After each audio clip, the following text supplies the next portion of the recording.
Not a bad view. Hey, this is the spit at Somerset Dam. I drove around a bit before I actually decided to park here.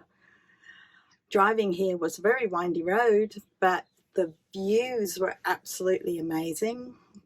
This is just what I needed to calm down and basically start enjoying this trip again. Yeah, thanks, Kev. Great suggestion.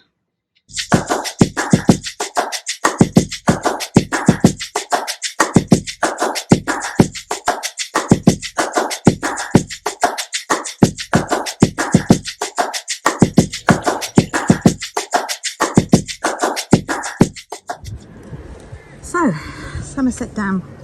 This is the part of Somerset Dam called the Spit. It's on the weekends. This place is really popular with people with boats and jet skis and any sort of watercraft. You are allowed to use watercraft on this dam, where Ivanhoe you're not. So that's the big difference. That's why this one is so popular. Now I've parked the van right there. It's off the road, near the turning circle. It's not my van, so I'm not taking her off-road or on dirt or anything like that at all. So that is why I've parked there. Over here, you've got a flatter area. As you can see, it is dirt. Now, as you can see, you can have a clear view of the water's edge. And there's a grassed area over there.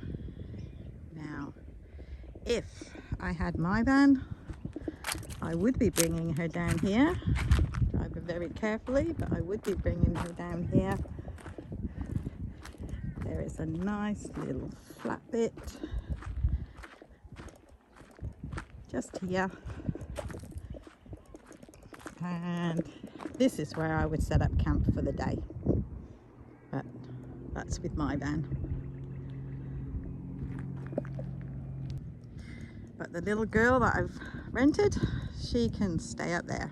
She's nice and safe up there.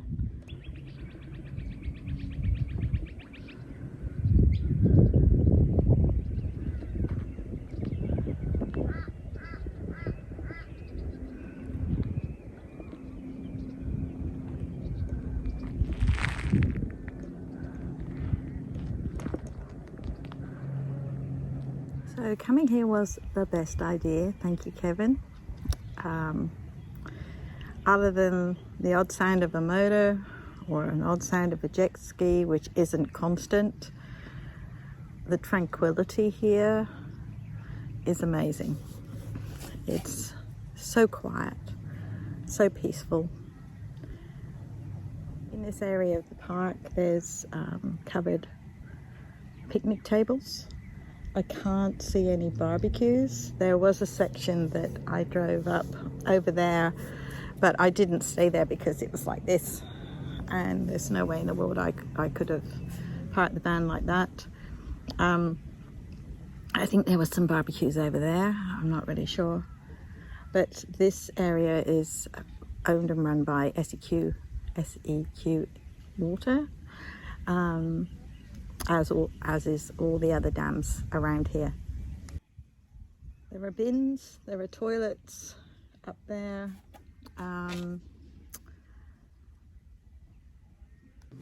I haven't seen any dogs, but there isn't a lot of people here, which is really odd for this area. Usually this area is absolutely packed, but I've seen people with four-wheel drives and boats. Quite popular place for people with motorbikes to come and stop, and not big groups. Like when I drove in, there was a guy on a motorbike sitting down having a break. Well, by the time I parked, he had moved, and now looking across, there's another gentleman on a motorbike who's just sitting there and relaxing. As with all the places that I've travelled to during this week, whether it's been overnight or whether or not it is day use, or I've just been there for the day, I will leave information about each place in the description below. I had to still have bacon and tomato sauce around my mouth for my egg and bacon sandwiches I just had for breakfast, brunch. Another advantage of van life: eat when you want, sleep when you want, drive when you want, go where you want, whenever you want. Can't wait. The only restrictions you'll have is if you're going to be like me and you'll have animals with you.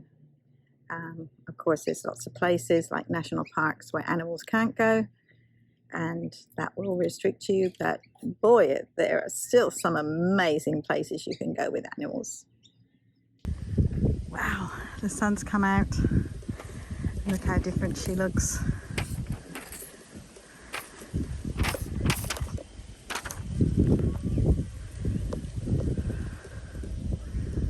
Just taking some photos. Had to move the solar panels,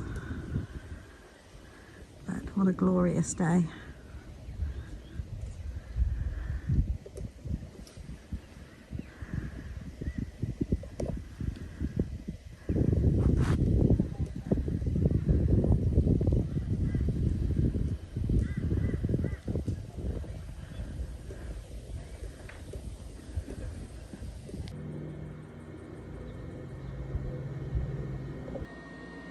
Sun's out and the solar panels are doing their job and the EcoFlow is charging away. Okay, so after an emergency drive home, I'm now back at Lake Clarendon. I've been here before with Cara, and it's very tranquil here, other than the odd car that goes down the road, which usually there isn't that many, and of course while I'm filming there has to be two. So but yeah, this is my view from the van for my last night of my trip.